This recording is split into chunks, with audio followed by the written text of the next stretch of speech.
Good morning, welcome to Headline Focus Live here on Core Politics with me, Rob Double. Thank you very much to Matt Brown of Core Finance for taking the reins over the past couple of days, but with the time coming up to about 5 minutes before the start of the working day on Thursday, the 28th of September 2017, let's have a look at what's in the news. So as you can see from the pictures, there's one photo which is coming through. We'll talk about that in a second, but first let's have a look at some of the other stories. US trade war. Now, Theresa May has threatened a trade war with the US. That's some of the headlines in the papers.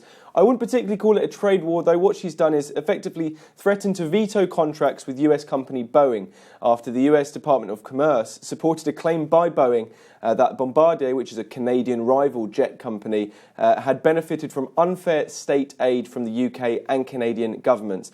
The US therefore placed a 220% tariff on all imports from Bombardier jets, obviously putting them at a massive disadvantage. Why is this important to the UK? Why is Theresa May even getting involved in this dispute between the two companies? Well, Bombardier has a factory in Belfast in Northern Ireland, employing about 10,000 workers. So that's 10,000 jobs on the line. So Theresa May is interested in ensuring that Bombardier continues to be profitable and to trade with the UK and employ UK workers. Next up, Theresa May defence of free markets. Now, this is in the Times and the Telegraph and on the side columns. As you can see, Theresa May is to promise the UK we will continue to deal with our debts, and that's in a speech she's going to give later today at the Bank of England.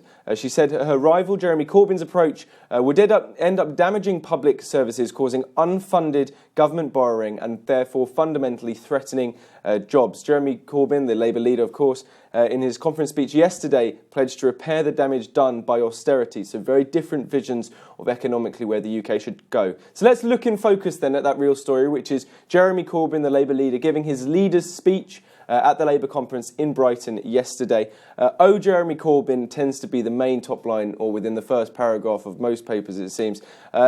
In his speech, Jermey Corbyn claimed the Tories are hanging on by their fingertips. Labour leader is ready, and the Labour Party is ready for government. He said the chilling wreckage of Grenfell Tower is a monument to Britain's failed economic and housing system, and says he has plans for city rent controls and a crackdown on gentrification projects and much more. As you can see there in The Guardian, much more sympathetic than The Telegraph, which highlights that the total cost of Corbyn's speech in terms of what he's promising, they're predicting would cost cooling £312 billion to the UK. Now, that's obviously led to accusations that he's making promises that fundamentally he knows he will not be able to fulfil. Total government spending for 2018 is predicted to be about £814 billion, just to give you some kind of perspective on how much 312 billion would be. One more story then comes from RyanAir. RyanAir cancels Christmas, according to the Daily Mail.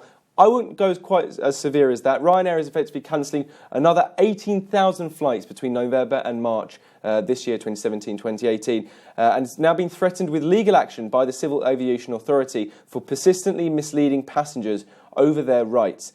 Michael O'Leary, the boss of RyanAir, says the company's been in correspondence with the CAA, the Civil Aviation Authority, and had requested an early meeting to address all concerns. So perhaps if I were you, check out maybe if you're flying with RyanAir over the next few months that your flight is still up and running.